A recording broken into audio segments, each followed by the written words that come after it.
বিসমিল্লাহির রহমানির রহিম। আসসালামু আলাইকুম। মাছ দিয়ে রান্না করতেছি আলু এবং বেগুন, এবং মাছটাকে খুব সুন্দর করে ভেজে নিয়েছি। মাছটাকে খুব সুন্দর করে ভেজে নিয়ে আলু দিয়ে দিয়েছি এবং মাছটা কষিয়ে নিয়েছি। আমার যেহেতু অনেকগুলা ভিডিও, এখানে মাছ রান্নার অনেক ভিডিও আছে, সেই ক্ষেত্রে আমি প্রথমটুকু আপনাদের সাথে শেয়ার করিনি। যদি ভালো লাগে আপনারা এটা একটু দেখে নেবেন।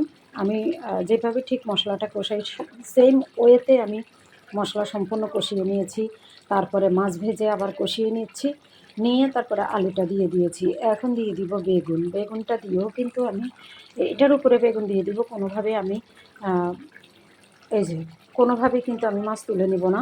তো খুব আলতোভাবে কিন্তু আমি রান্নাটা কমপ্লিট করবো এখন, কেননা বেগুন দিয়ে আলু দিয়ে যখন রান্না করা হয় তখন তো বেগুন তো এমনিতেই নরম।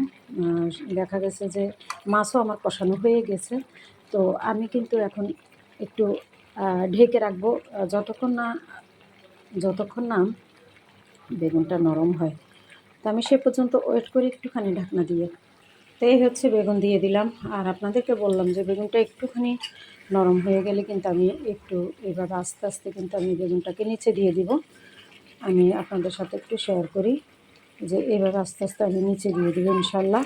যখন দেখা যাবে যে বেগুনটা নিচে নেওয়া হয়ে গেছে, তখনই দেখবেন যে মানে খুব বেশি একটা সময় লাগবে না, আর মাছ কিন্তু এক পিস মাছও ভেঙে যাবে না।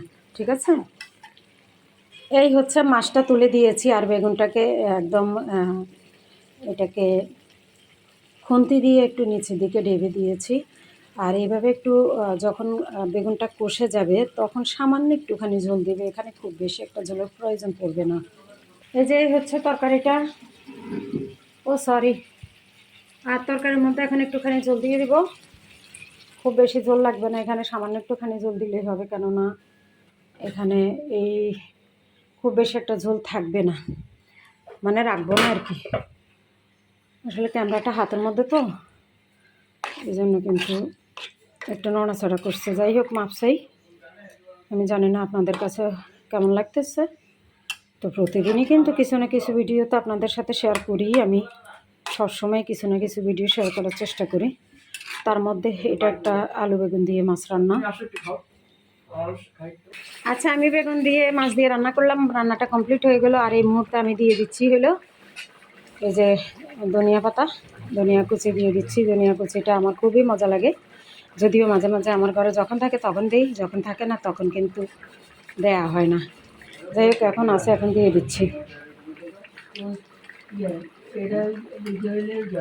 তো ঠিক আছে, সবাই ভালো থাকেন। ছোট্ট একটা ভিডিও আপনাদের সাথে শেয়ার করার চেষ্টা করছি, ভালো লাগলে আপনারা শেয়ার করে দিবেন এবং আমার সাথে থাকবেন। আসসালামু আলাইকুম।